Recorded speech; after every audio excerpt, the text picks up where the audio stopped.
afternoon, ladies and gentlemen, and my dear students.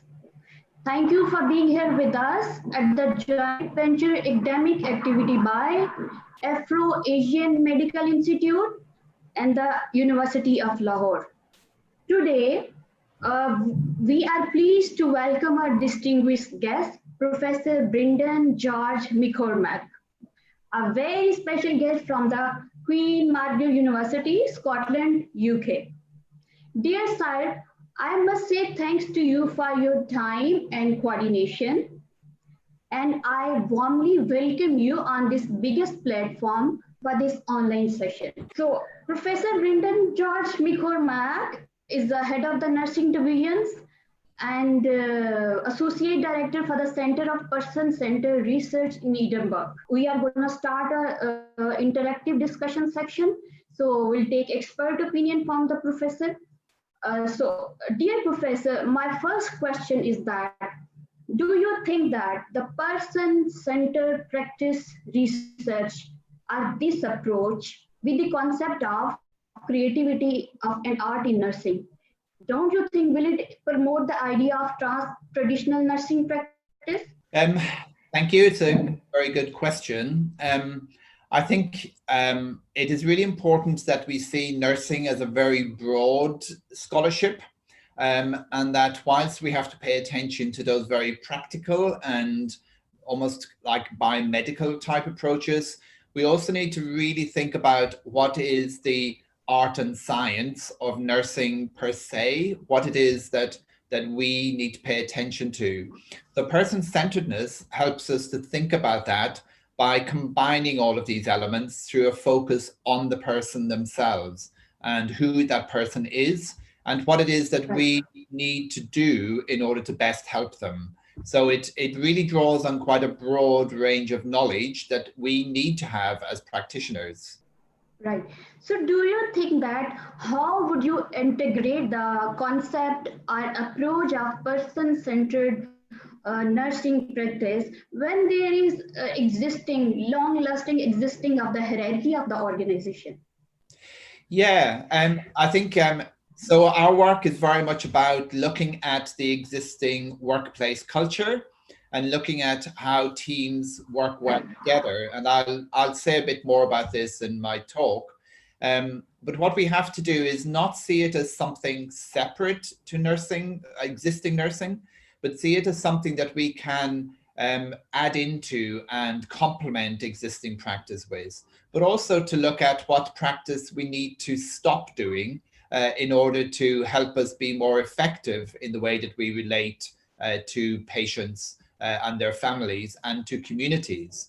So I think it is about a whole system, and we have to really look at the whole system, not just the nursing system, but the whole health system within the area, and see where nursing best fits and how we can apply these concepts to it. So is there, when there is culture or when there is concept of patriarchy within the organization that's coming and going since ages, so within this culture, there is a patriarchal organizational setup which is run by the physician-centered organization.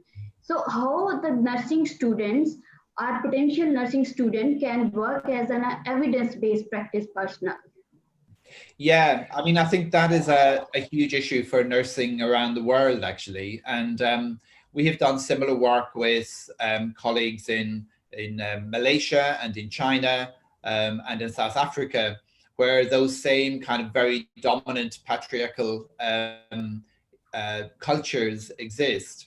I think what we have to do, what students have to do is, firstly, they need to be well supported in practice by more senior nurses and by academics to make sure that their voice, that they have a voice, and that voice is heard. I think it's best heard through reflective practice.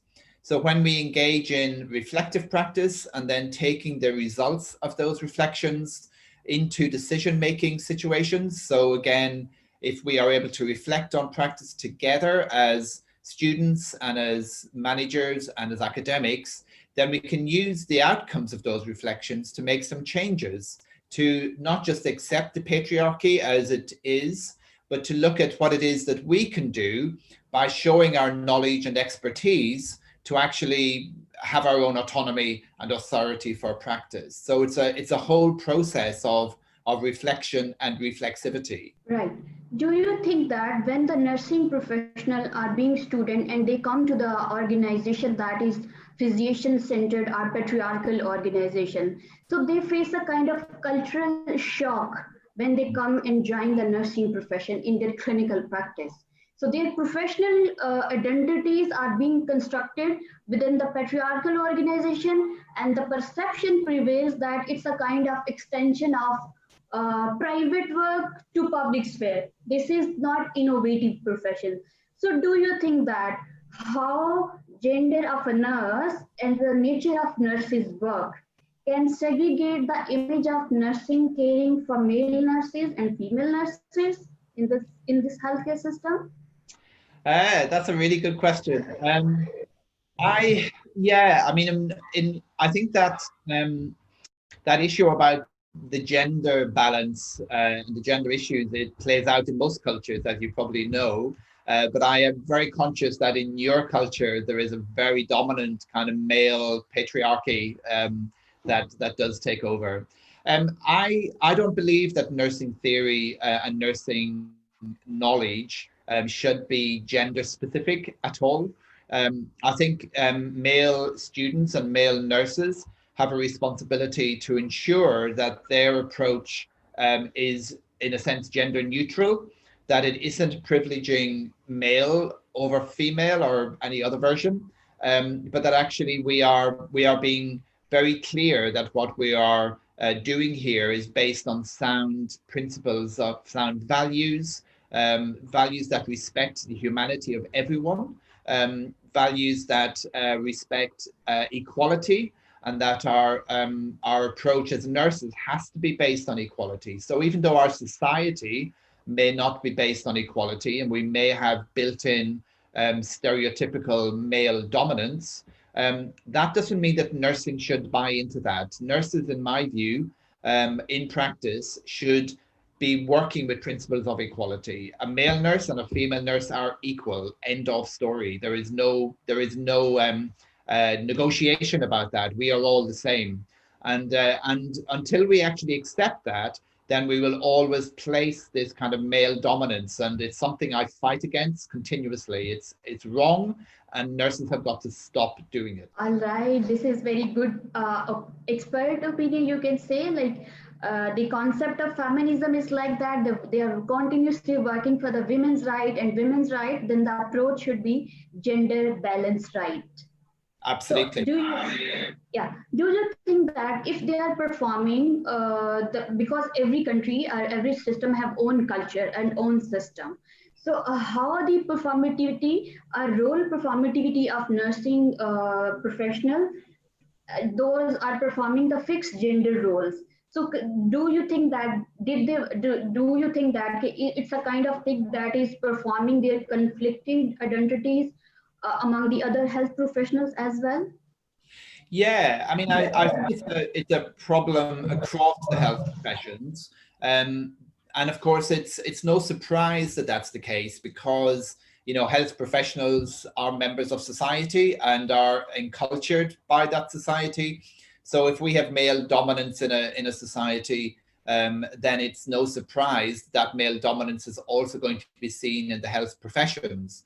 And of course, medicine is the number one culprit, really, of that, where it's still the case that most aspects of medicine are dominated by men, and that they try and impose that kind of view of the world onto the practice of medicine. So I don't believe we should accept that. I may be a man, but I believe very much in feminist theory, and I work with feminist theory. Feminist theory is not just about women's work. Feminist theory is about equality.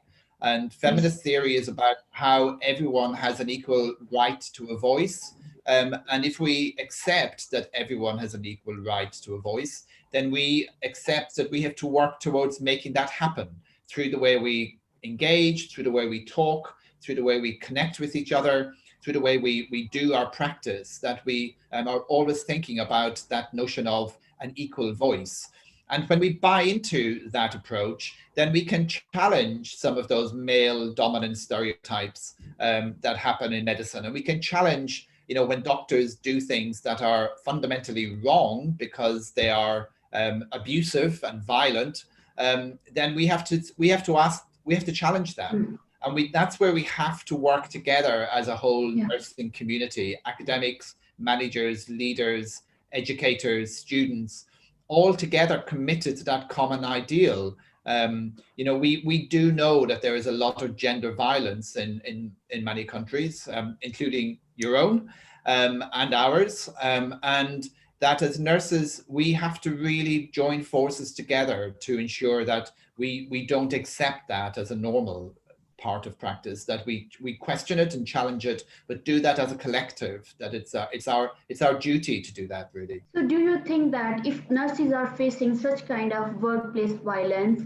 even horizontal kind of violence, are issues of harassment at the clinical practice, even from the male dominancy, the male members from the public as well, and male members from the organizational setup? So do you think that how those nurses or native nurses can raise their voices, and ultimately make their voices silent, how they can empower themselves within such kind of system?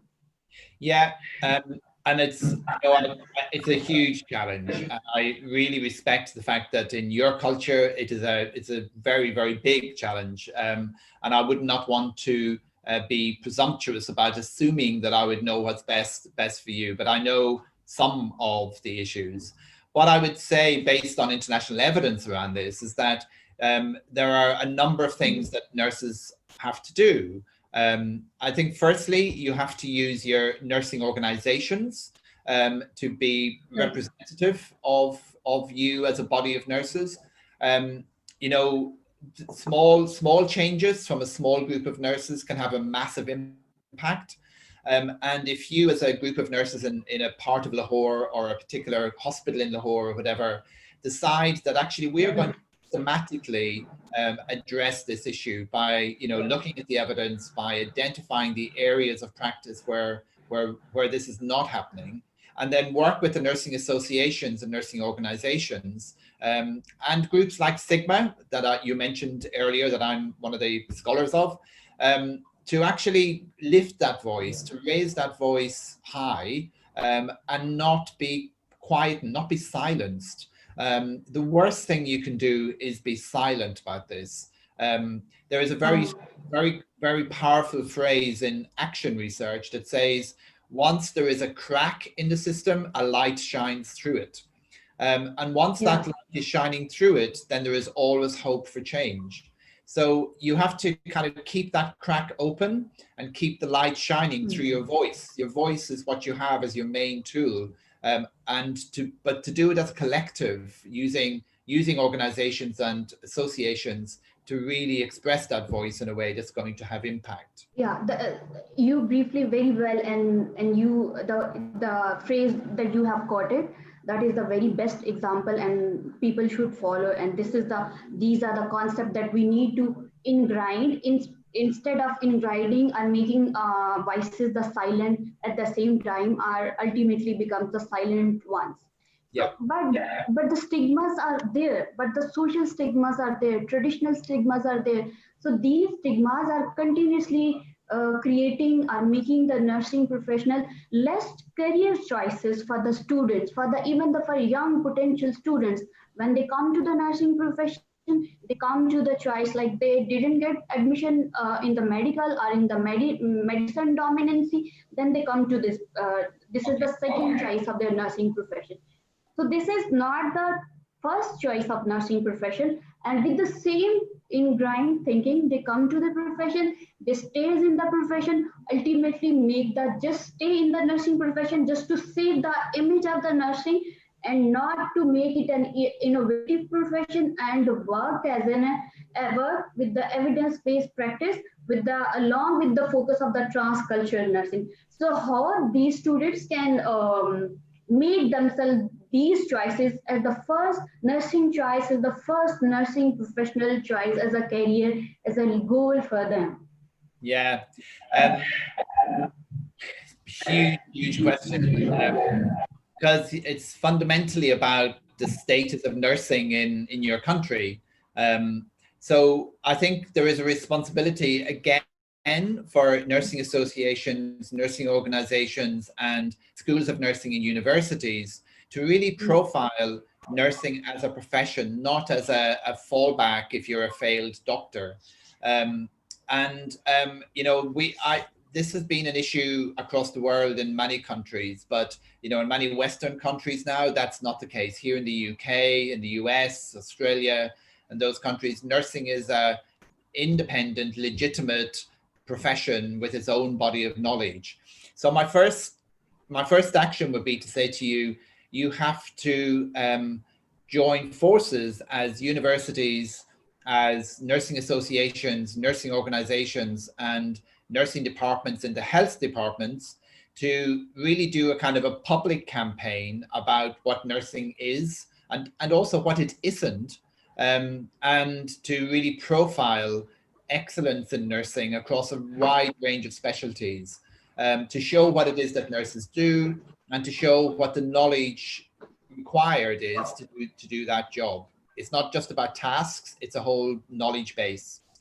The second thing is that when students do come into our programs, we have a huge responsibility to help them to acquire the unique knowledge of nursing, to actually understand that actually this has nothing to do with medicine, and medicine is a completely different thing, and that being a physician is actually less important than it is being a nurse, and that, you know, nursing is an amazing career if we embrace the knowledge that nurses have, and schools of nursing really have a big responsibility to ensure that we help students to understand that knowledge, that it's not just about medical knowledge handed down, but that it is our knowledge, our profession, our expertise.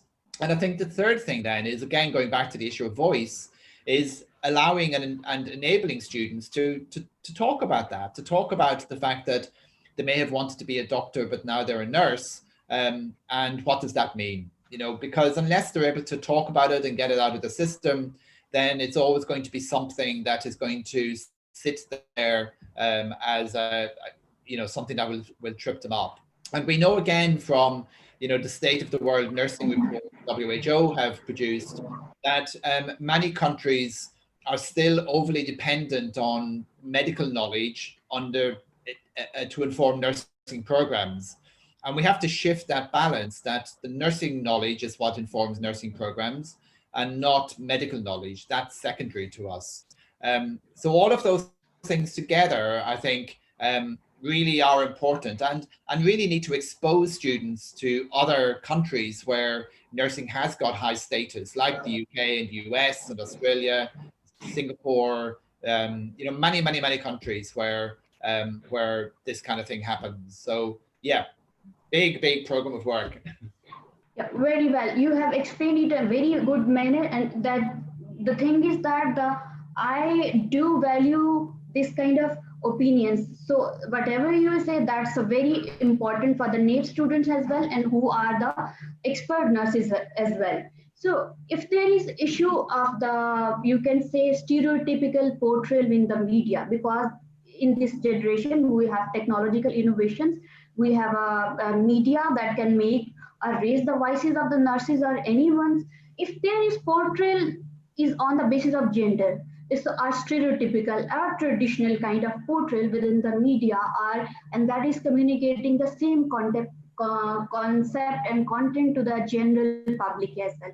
So how a nursing professional can be the most effective and don't ingrain such kind of stigmas within their themselves, and how they, when they come to the clinical practice, and then we talk about cross-cultural nursing, we talk about evidence-based practice, then how will they come to be a positive professional with the positive positive professional self-concept with the nursing professional. That means that positive self-concept, their critical thinking, and ultimately give the quality care to the general public. How young students can ingrain or integrate such kind of feelings.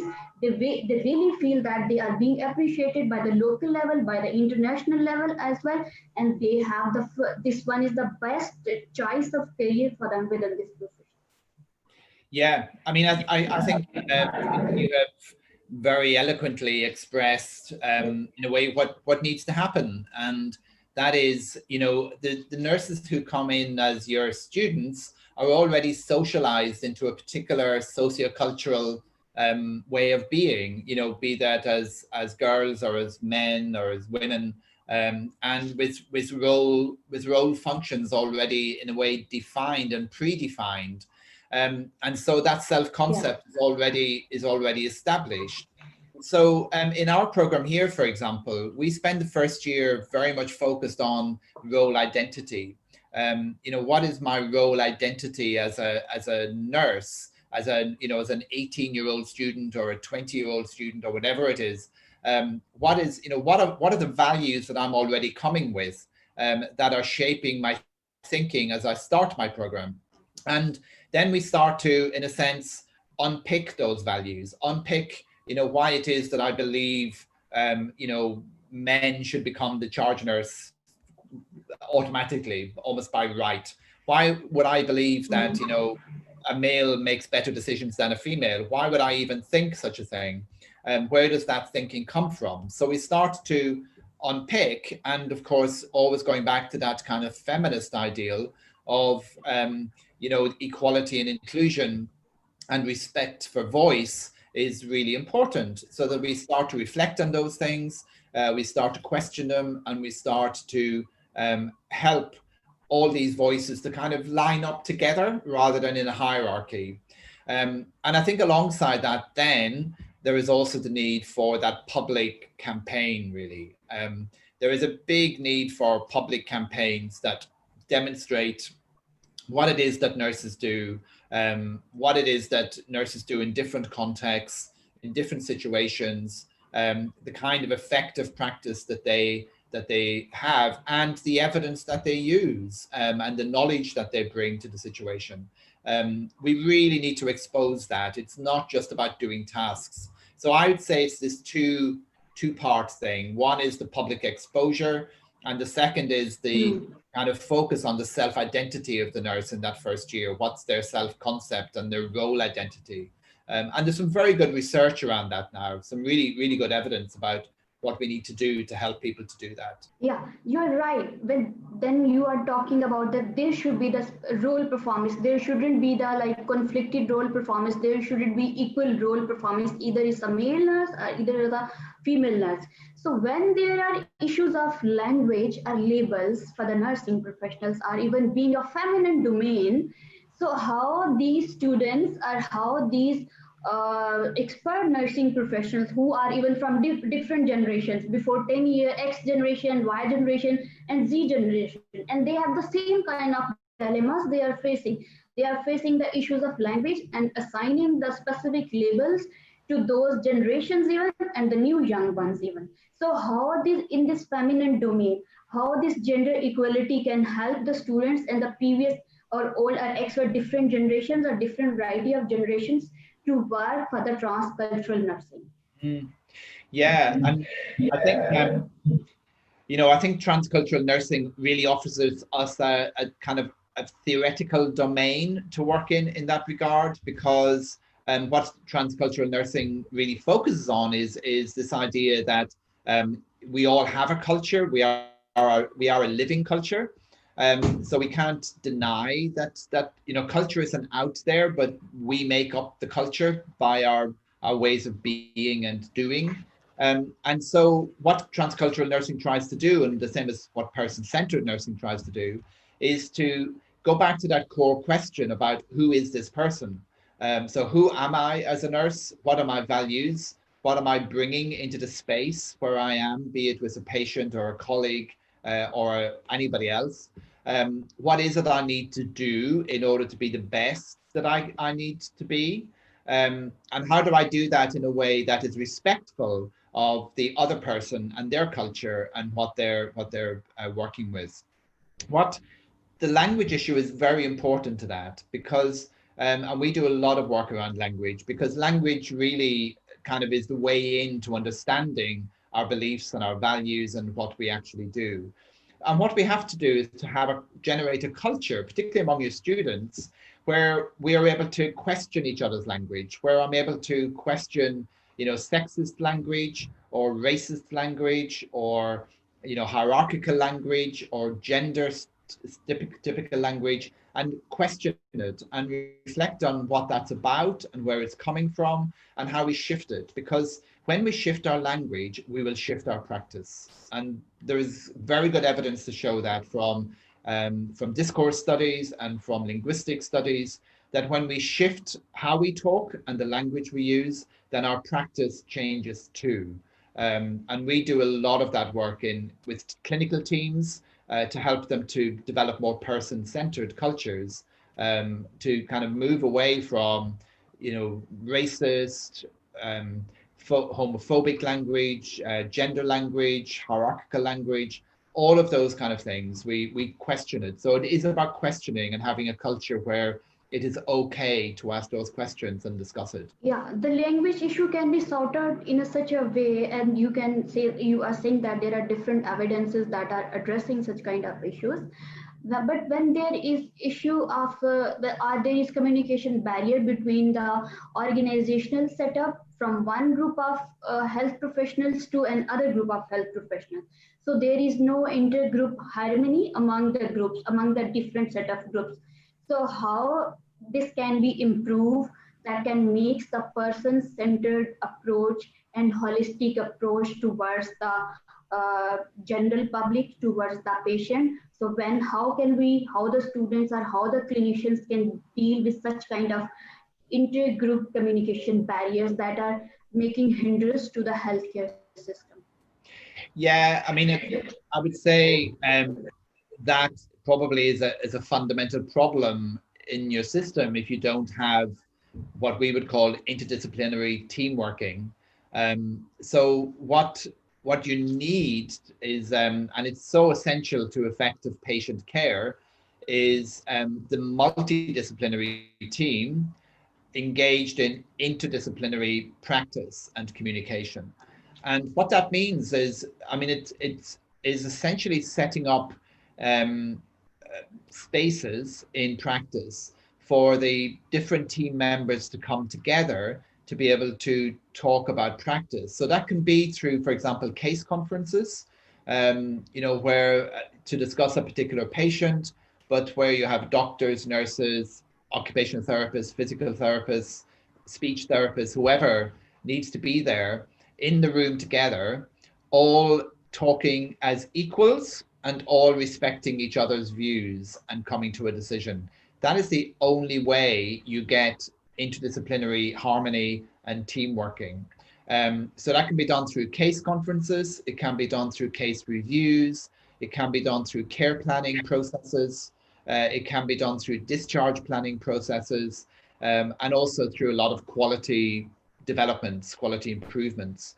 But it is fundamental that all members of the team are able to be in that space together, and have their say and express their knowledge in that space. That's pretty fundamental. All right. But the question is that when after this pandemic of COVID-19, when everyone is facing the issues of mental health, and just they were staying under the lockdown life. So do you think that how these nursing professionals who are the frontline warriors can manage their professional practices after facing the mental issues, or you can say issues of their own self, when there are less provision of the protective measures for those professionals?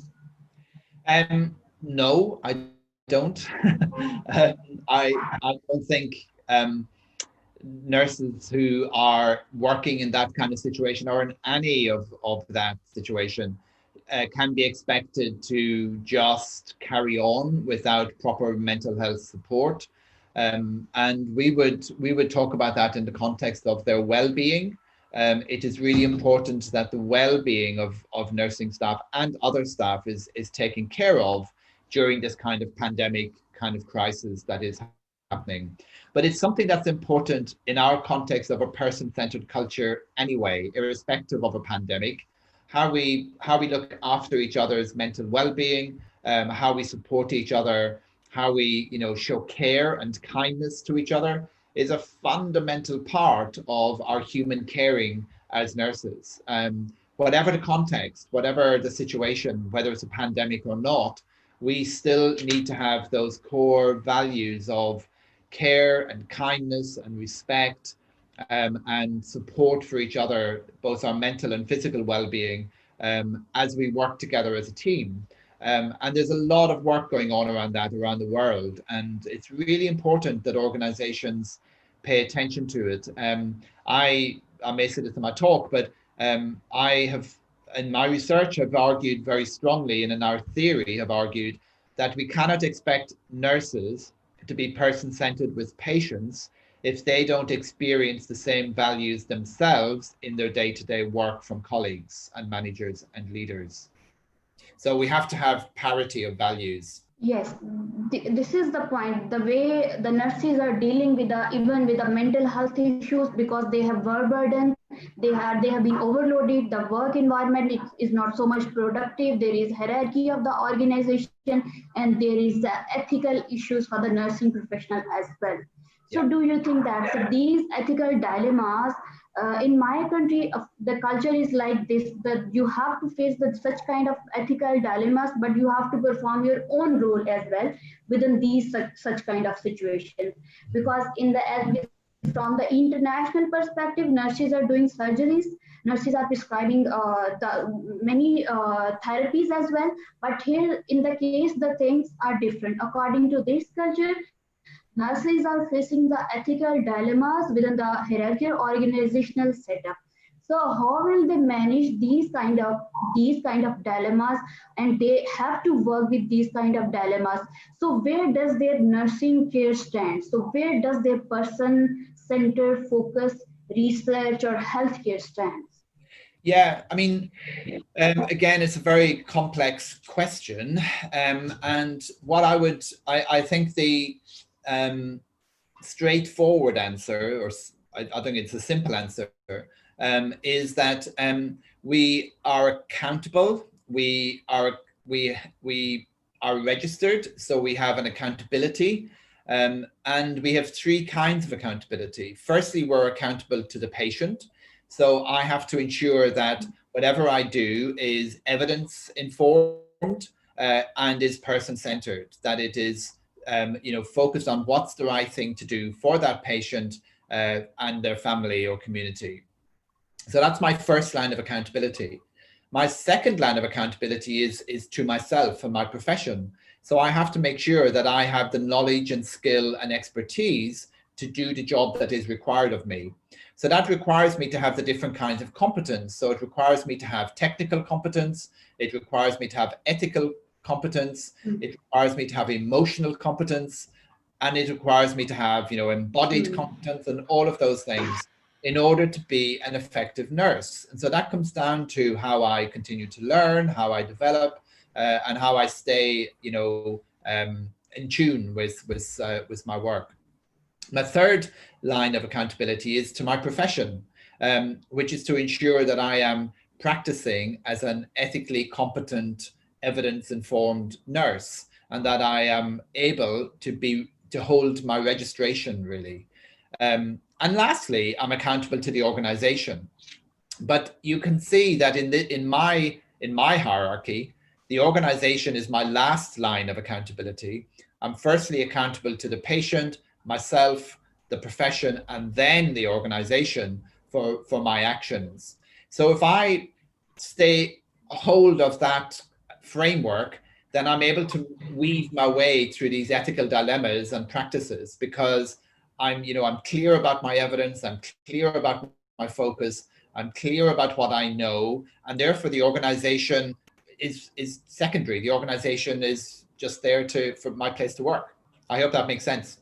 Yeah, this is the best description. You are telling the way you are explaining the thing. These are considering are much of much consideration. But the thing is that we have to be very much integrated with our system to run the system of the healthcare within my country according to economy and according to the social status of the people, and these kind of their daily basis issues.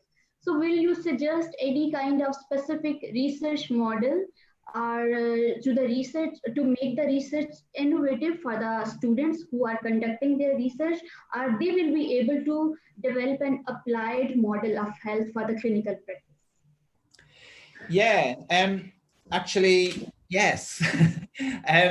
One of the, we, I think for students, there is a real opportunity, and I was just having this conversation earlier with one of my team around using narrative. So narrative has become a really powerful methodology for collecting evidence about healthcare experience and nursing experience and patient experience.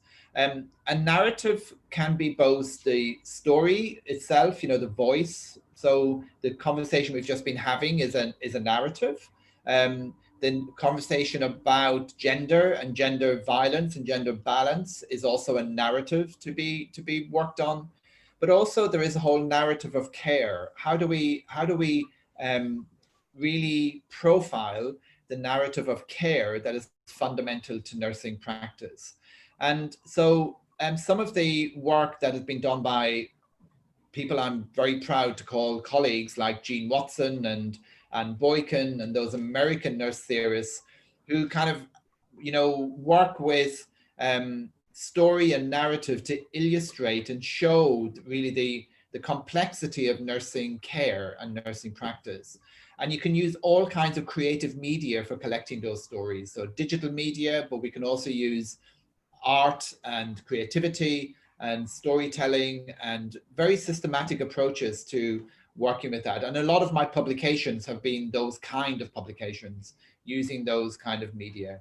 So I would really encourage you to work with your students to help them to develop narrative approaches to how they illustrate the effectiveness of their practice and the expertise of their practice, because stories really bring a practice to life. It really makes it dynamic and shows the complexity that's involved in it. Yeah, this is the one of the best model you can say, that is narrative approach, and people will come to know that their own self, how they have been developed, or how they have come to being student nurse to nurse professional within the clinical practice. So they will come to know their professional identity as well, and they will explore themselves as well. So they can make or generate their own stories with their own perspective. So they can be the right person for the nursing profession as well, and they can choose this nursing profession as a nursing career for their life goal objective. So this is the session. This interactive session has been ended with all these relevant questions, and you addressed very well. So next we have to take some few questions, 2 or 3 questions from the audience. So they need to address. Okay. First question, one of the student who is again asking for but how we can collaborate with the international nursing practice or international nursing education, how they can be there, how they want, if they want to join the better health system that the UK have, Australia, Canada, America have, how they can internationally collaborate with for their higher education, you can say. Yeah, great question. And really important that you're looking at that. I think so. Organizations, I would really encourage you to look at Stigma Theta Tau. It's now called Stigma Global. So we have I think there probably, I don't know if there is a chapter in Pakistan. There may be. But also we have a chapter here. There's chapters all around the world. So a chapter is the the particular network, particular grouping. So I would really encourage you to join in with Stigma, because it is a global nursing organization with a lot of resources, a lot of education activities for you to participate in, mostly free if you're a member, and a really, really strong community. I also would encourage you to kind of really look at the International Council of Nursing website and their work, because they represent nursing organizations from all over the world. And I know that the Pakistan Nursing Association is a member of that. And so, ICN really kind of represents the nursing community as a whole. The third thing I would say is the World Health Organization nursing branch also produces a lot of good evidence to support nursing. And their most recent report, which was the state of nursing globally, is really important to read. It coincided with 2020 Year of the Nurse. And the last thing I would say is get in touch with other people internationally. Contact me and others, and make contact and approach people and try and organize exchange visits and collaborations, networks and partnerships. We're a very global community, and we're very open and very friendly. Yes, this is the evidence we are seeing in this live session. So the thing is that the second question is, the one of the student, very young student, I know about him. He's asking for how they can improve the public image of the nursing profession when there is socio-cultural stigmas they are facing since ages. Yeah, and I do absolutely appreciate just how challenging that is for you in your country. But it goes back to what I was saying to you in our conversation, Sidra, about we really need to, universities like yours joining up with Nursing Association, with, the health department, and getting some of the TV channels and media channels on board, to make some Pakistan specific media tools that can really show what nursing is about. And I think that it's a big agenda, and it's something that you should really try and think about how you do it. I think as students, you can do that yourselves as well. You can write pieces. If you think about, now Facebook, which I know we're live on, if you think about Twitter, all of those places, you as student nurses can write things to say what it's really like to be a student and what nursing is about. You don't have to wait for Sidra or somebody else to say it for you. You can use Instagram and Facebook and Twitter and all of those platforms to tell good stories about being a nurse. And they will go out to the world, and people like me will retweet them and resend them. And it starts to give a different image of what nursing is about. So I would really encourage you to not sit silently, but to actually really use those platforms to express yourselves. Yeah. So this session was this interactive session was a very good session. So I also learned a lot from you. So it's again a big honor, and at the same time, these are the blessing for me as a person as well, you can say. So this interactive session has been ended. So dear audience, we have come to the conclusion that after the whole session, the nursing needs immediate attention. Although the person-centered practice research is the best approach to deliver the quality healthcare to the general public, but the essence of nursing can be upgraded when you are actively doing the procedure, performing their clinical practices, and working as an evidence-based practice for being a nursing professional within the clinical setup. And the essence of nursing can only be enhanced or improved when there is empowering the nursing professional within their clinical practice, and by providing the in-depth education system in the theoretical perspective.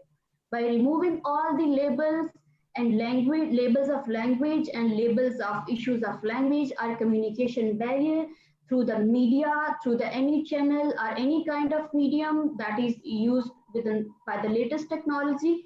Then there be uplifting of the social status of nursing within this country. So we also need some policy makers who are thought provoking to develop such kind of policies that must integrate the other subjects as well, and for the well-being of the nursing professional, for their professional identity, and there should be gender equality. So there is much need for the professional policy makers to integrate such approaches and give the chance to their students to have education system with a collaboration internationally. So it's all about the things. So at this point, I must say, my dear professor, it's a huge, huge, and the biggest thing that has happened in my life. That the way I just approach you and you gave response at the same time, and these are the blessings that are coming from far away even. So I must congratulate.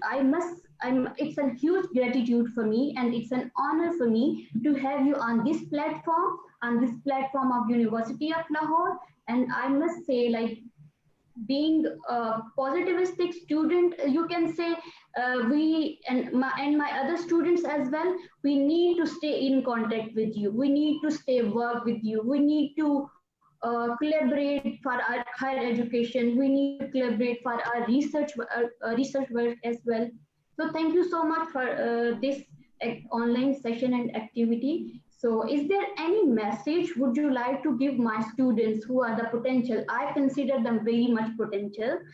Maybe they can approach, of course, they can approach you directly, or they can be there after some time, after your supervision as well. So I'm very much concerned about them. So would you like to give them any message to my students, like a motivational message, you can say?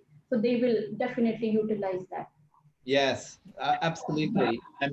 So firstly, I'm going through the list, and it's great to see so many people on this session, and really engaging, and also great to see the questions that you posed. I know we didn't answer all of them, but I've seen some of them, and yes, I mean, that whole idea of collaborating, looking out is really important. So my motivational message to you is very much about please, please, please don't be silent, but please constantly use every opportunity you have to express the value of being a nurse. We have got to talk about it. You have got to be able to express it. Don't ever be silenced. Never allow yourself to be silenced, but actually really develop your language. You really develop how you want to talk about nursing, how you want to talk about the positive aspects of nursing, and how that can help you. If we stay positive, then we can actually change things. If we feel that we're not able to change, then we just stop, and we kind of shrink back in and become much smaller. We have to make ourselves big in the world. If you think about, I don't know if you know the bird, the peacock. Do you have peacocks? Yeah. Yeah. So when a peacock wants the world to see them, they just put their feathers up and make themselves really big. And my message to you is to really be nursing peacocks, to not shy away from spreading your feathers, showing who you are, showing all the colors of nursing, and everything that we are about. Be really proud of it, and be really proud of the fact that you are a student nurse and going to be a nurse of the future. The future of nursing is in your hands. That is the important thing. So stay asking those questions, stay collaborating, stay looking internationally, but be committed to making the change and to be the change you want nursing to be. Thank you so much, Professor, for this such kind of a beautiful label to the nurses, peacocks. So this is the new term for me even. So this is very much, it's a good label, and it's also when, of course, you have given the example of peacock. So when that peacock spread his feathers, so that the colors will emerge ultimately. So this is such a beautiful label for the nursing professionals. So the session has been ended. We have taken so much time from you, And again, I must say thanks to you that for such a positive response. And this session is like about to end. But before this session, I must address this thanks to my faculty members as well, my dear audience as well. Both the audiences have a big patience for us. They are showing their patience, and I must say thanks to I have my rector in my university, the Worthy Rector, Professor Dr. Mujahid Kamran. I must say thanks to them. I must say thanks to the Dean of Faculty of Allied Health Sciences, that is Professor Dr. Syed Gilani. So I must say thanks to you and have a good day for all and for having patience for me. So goodbye. Thank you so much. Thank you very much. Bye-bye, Ashley. Thank you for having me. Bye-bye.